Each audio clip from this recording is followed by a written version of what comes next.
लगातार बना हुआ है, जिनसे चर्चा को हम आगे बढ़ाएं। उसके पहले आपको दिखा लेते हैं, छिंदवाड़ा से कमलनाथ मैदान में है। 1980 से लगातार इस सीट को वो जीतते रहे हैं। किस तरह के दावे आज उनकी ओर से किए गए हैं, वो सुन लेते हैं। पूरे मध्य प्रदेश के हर व्यक्ति को मैं आमंत्रित करता हूं कि वो छिंदवाड़ा देख लें और विदिशा देख लें। विदिशा, जहां से सांसद शिवराज सिंह जी रहे और 10 साल से मुख्यमंत्री रहे, और तुलना कर लें कितना पीछे विदिशा है और कितना आगे छिंदवाड़ा है। ये विज्ञापन की राजनीति, कलाकारी की राजनीति, कुछ बोल दो, कभी भी बोल दो, इसमें कोई सच्चाई नहीं। 1980 से लगातार जीतते रहे हैं कमलनाथ, लेकिन इस बार बीजेपी के नेताओं ने मुकाबले को दिलचस्प बना दिया है। दावा किया जा रहा है कि मोदी की लहर इस बार इस कदर चली है कि अब कमलनाथ इस सीट पर दोबारा नहीं जीत पाएंगे। लेकिन राजधानी दिल्ली में जो मतदाता हैं, उनका मिजाज क्या कहता है, इस वक्त क्या तस्वीरें देखने को मिल रही हैं, सीधे रुख करेंगे। आशीष हमारे सहयोगी इस वक्त जुड़ चुके हैं। 7 सीटों पर वोटिंग शुरू हो चुकी है। आशीष, किस तरह की तस्वीरें आप हमें दिखाएंगे? वोटिंग शुरू हो चुकी है चित्रा। कुछ लोग हमारे साथ हैं जो अभी अभी वोट डालकर आ रहे हैं। आप क्या मुद्दे ध्यान में रखकर आज आपने बटन दबाया है? मुद्दा वो जी, हमारे को अपने पड़ोसी देशों से बहुत खतरा है, उन्हीं को देखते हुए हमने वोट डाला है। तमाम और लोग हैं जो अभी चित्र वोट डालने जा रहे हैं, वो भी हमारे साथ जुड़े हुए हैं। उनसे जानते हैं किन बातों को लेकर अभी आप बटन दबाएंगे। देश के विकास के बारे में, और हमारा सबसे बढ़िया जो पीएम होगा वो मोदी होगा। और भी लोग हैं, उनसे जानते हैं क्या मुद्दे लेकर अभी वोट डालने जाएंगे। हम तो देश के विकास, एकता, भाईचारा, सबसे बड़ा मुद्दा हमारे लिए यही होगा, और देश तरक्की करे और समाज सुख शांति से रहे। आप चित्रा सुन सकती है दिल्ली के मिजाज को। सुबह 7 बजे से जैसे ही वोटिंग शुरू हुई, लोगों की लंबी कतार यहाँ देखने को मिल रही है, और इनका कहना है विकास को मुद्दा बनाएंगे। जी, विकास को मुद्दा बनाकर वोट डालने के लिए लोग अपने घरों से बाहर निकल रहे हैं, बढ़ चढ़कर हिस्सा भी ले रहे हैं। लेकिन विधानसभा चुनावों के मुकाबले इस बार का मिजाज, कम से कम दिल्ली की जनता का, वो पूरी तरह से अलग देखा जा रहा है। इस वक्त हमारे साथ स्टूडियो में हमारे एडिटर इन चीफ दीपक चौरसिया भी जुड़ चुके हैं।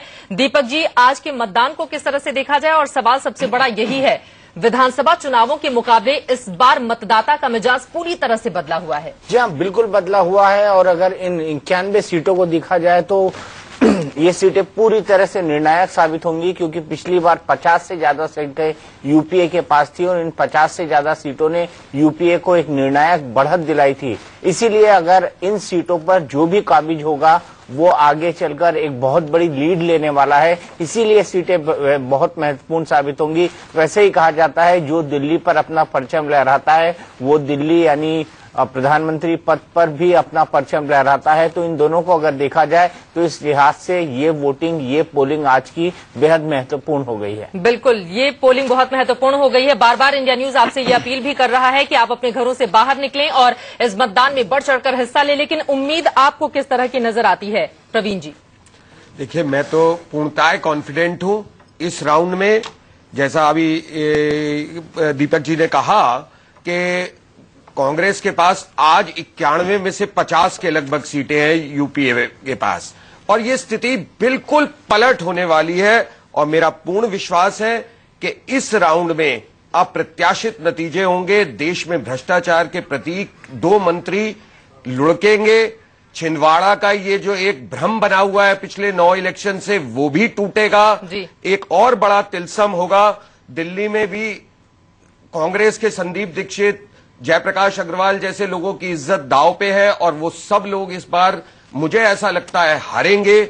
और नवीन जिंदल, जो हरियाणा में भ्रष्टाचार के एक बहुत बड़े प्रतीक बने हैं, एक साथ बहुत सारे लोगों का आपने नाम ले लिया है, लेकिन बीजेपी में भी बहुत सारी कमियां हैं। गिनाऊंगी मैं आपको। मैं आती हूं आपके पास। गाजियाबाद में इस वक्त वोटर का मिजाज क्या कहता है, सीधे रुख करेंगे। जतिन गोस्वामी हमारे सहयोगी जुड़ चुके हैं। जतिन, कौन कौन से ऐसे मुद्दे हैं जिनको जेहन में रखकर जनता वोटिंग के लिए पहुंची है? विकास सबसे बड़ा मुद्दा है गाजियाबाद, और आपको बता दूं कि गाजियाबाद लोकसभा सीट पर मुकाबला भी कांटे का है, क्योंकि कांग्रेस से यहां पर स्टार प्रत्याशी है राज बब्बर, और वहीं बीजेपी से सेना के पूर्व अध्यक्ष वीके सिंह मैदान में है। तो निश्चित तौर पर मुकाबला जो है कांटे का है। इस वक्त हम आपको बता दें कि गाजियाबाद में सूर्य नगर स्थित विद्या भारती स्कूल के बाहर मौजूद है, और अगर आपको तस्वीरें दिखाएं तो यहाँ पर तमाम जो सुरक्षा इंतजाम हैं वो पूरे हैं, और जो वोटर्स हैं वो आने शुरू शुरू हो गए और लगातार हम यही इनसे बात कर रहे हैं कि वो वोट डालने जरूर जाएं। और इसी विद्या भारती स्कूल में जो आरएलडी के प्रत्याशी हैं फतेहपुर सीकरी से अमर सिंह, वो वोट डालने के लिए आएंगे। एक वोटर हमारे साथ मौजूद हैं, आप वोट डाल के आए, किन मुद्दों पर वोट किया? वैसे वोट तो जब करते हैं तो you should know the person basically, but जब तक जहाँ तक मैं देख रहा हूँ मुझे ऐसा कोई कैंडिडेट लगता नहीं जो इंडिया को संभाल सके एंड अकाउंटेबिलिटी ले सके। तो क्या आपने none of the above? I have voted for NOTA. जी, आप बताइए किन मुद्दों पर?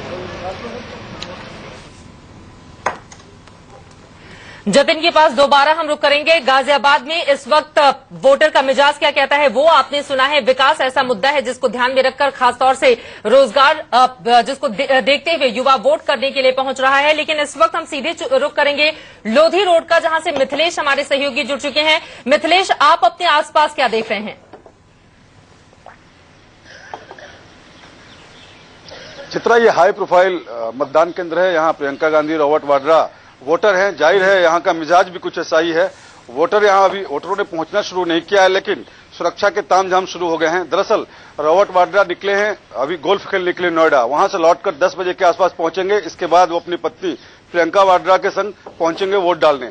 कुल मिलाकर 2 मतदान केंद्र हैं जिसमें 408 मतदाता हैं। और अगर हाई प्रोफाइल और वीवीआईपी मतदाताओं की बात करें तो जस्टिस संजय हैं, इसके अलावा रॉबर्ट वाड्रा है, जैसा कि बताया हमने, प्रियंका गांधी हैं, फिर जस्टिस कैलाश हैं, मोहसिना किदवई हैं, कांग्रेस की वरिष्ठ नेता हैं, रमेश यादव हैं और वाइस एडमिरल केआर नायर हैं। जाहिर है जिस तरह के नाम है उसी तरीके से लोग आना शुरू करेंगे, उनका अपना अंदाज है। फिलहाल अभी यहाँ किसी ने पहुंचकर मतदान नहीं किया है। अभी तक मतदान नहीं किया है, धीरे धीरे लोग पहुंचना वहां पर शुरू हो जाएंगे। लेकिन राज बिहारी जी, एक बार गाजियाबाद की सीट को लेकर आपसे मैं चर्चा कर लेती हूं। कांग्रेस और बीजेपी के बीच वहां पर मुकाबला देख रहा जा रहा है, क्योंकि शाजिया इल्मी को लेकर वहां पर न सिर्फ आम आदमी पार्टी के कार्यकर्ताओं में ही काफी ज्यादा गुस्सा है, बल्कि वो बहुत बार गई भी नहीं है। तो क्या ये मुकाबला जाए कि सिर्फ कांग्रेस पार्टी और बीजेपी के बीच में ही इस वक्त कम से कम गाजियाबाद में कांटे की टक्कर है? गाजियाबाद में मुकाबला जो है वो बीजेपी का कांग्रेस से कम और बीएसपी से ज्यादा है। बीएसपी से बिल्कुल, क्योंकि ये अलग बात है कि क्योंकि राज बब्बर बड़े हाई फाई नेता हैं और फिल्मी कलाकार हैं, तो उनकी चर्चा बहुत ज्यादा है।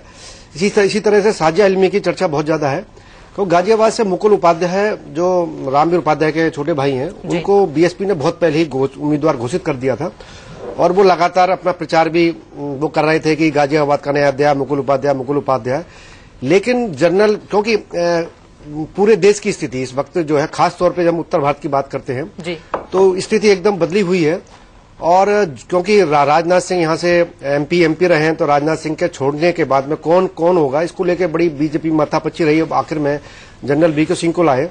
तो जनरल बीके सिंह के आने के बाद में, क्योंकि बहुत कम समय मिला जनरल बीके सिंह को, लेकिन अगर हम गाजियाबाद में चुनावी तस्वीर देखते हैं, क्योंकि आज के दिनों में ये पता नहीं चलता कि कौन कैंडिडेट है कौन कैंडिडेट नहीं है, क्योंकि जो चुनाव आचार संहिता है उसमें जिस तरह की बंदिशें लगाई गई हैं, तो लेकिन उसके बावजूद अगर हम देखते हैं तो जनरल बीके सिंह का प्रचार बहुत ज्यादा है। जनरल बीके सिंह का प्रचार बहुत ज्यादा है, लेकिन हमने देखा है बीएसपी के साइलेंट वोटर हैं जो जाकर वोट कर देते हैं। और उस तरह का तामझाम, जिस तरह की स्थिति इस वक्त बीजेपी को लेकर देखी जा रही है, कम से कम बीएसपी में, हम यूपी को लेकर नहीं कह सकते हैं। लेकिन सवाल अनुज गुप्ता जी आपसे मेरा ये है, आज उत्तर प्रदेश की 10 सीटों पर मतदान होना है, तकरीबन 20% वहां पर मुसलमान हैं और मुजफ्फरनगर दंगों के बाद समाजवादी पार्टी की स्थिति वहां पर काफी ज्यादा कमजोर हुई है। हालांकि ऐसा नहीं है, पिछले चुनावों में भी इन 10 में से सिर्फ 1 सीट ही समाजवादी पार्टी के खाते में गई थी। लेकिन इस बार आप किन किन के बीच कांटे की टक्कर देख रहे हैं?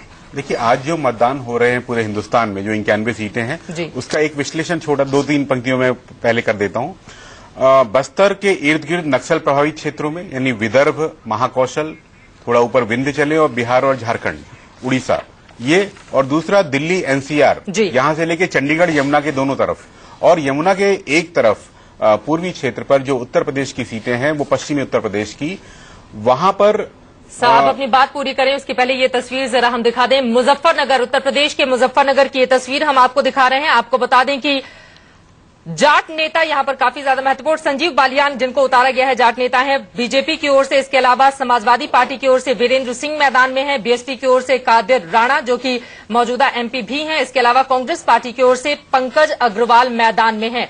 मुजफ्फरनगर दंगों के बाद यहां पर हमने देखा है वोट को पोलराइज करने की कोशिश बहुत ज्यादा की गई है। फिलहाल वहां पर तैयारियां पूरी की जा चुकी हैं और लोगों में काफी ज्यादा उत्साह भी इस मतदान को लेकर देखा जा रहा है। अनुज जी, आप अपनी बात पूरी करें। देखिए, पश्चिमी उत्तर प्रदेश में दशकों तक चौधरी चरण सिंह के समय से जाट और मुस्लिम जो दो बड़ी आबादियां हैं इस क्षेत्र में, वो मिलकर के एक साथ वोट करते रहे हैं। लेकिन मुजफ्फरनगर के दंगों ने उन दोनों समुदायों के बीच में एक बड़ी लंबी रेखा खींच दी है, बड़ी गहरी खाई बना दी है।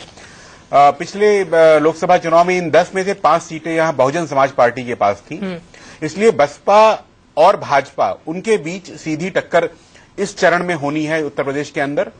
राष्ट्रीय लोकदल कुछ सीटों पर और सपा शायद 1 या 2 सीटों पर करारी टक्कर देने की स्थिति में हो पाएंगी। मुजफ्फरनगर जहां की तस्वीरें हम दिखा रहे हैं, 37% यहां पर मुसलमान हैं। बीएसपी से कादिर राणा ने 2009 में इस सीट को जीती थी। फिलहाल आप देख पा रहे हैं कि तैयारी वहां पर पूरी की, वोटिंग शुरू हो चुकी है। उसकी भी तस्वीरें जैसे ही सामने आएंगी हम दिखाएंगे। तैयारियां लगभग वहां पर पूरी हो चुकी हैं। लेकिन सबसे बड़ा सवाल अवधेश जी ये खड़ा हो रहा है, बार बार अभी अमित शाह का अपमान वाला बयान ले लें या फिर कादिर राणा का बयान, कई ऐसे नेताओं ने इतना बड़बोलापन, और अभी हाल ही में आया आजम खान का बयान है जो लगातार हम दिखा भी रहे हैं। क्या लगता है आपको कि विकास और तमाम मुद्दों को पीछे छोड़कर इस तरह के बयानों को ध्यान में देखते हुए जनता जाएगी वोटिंग के लिए?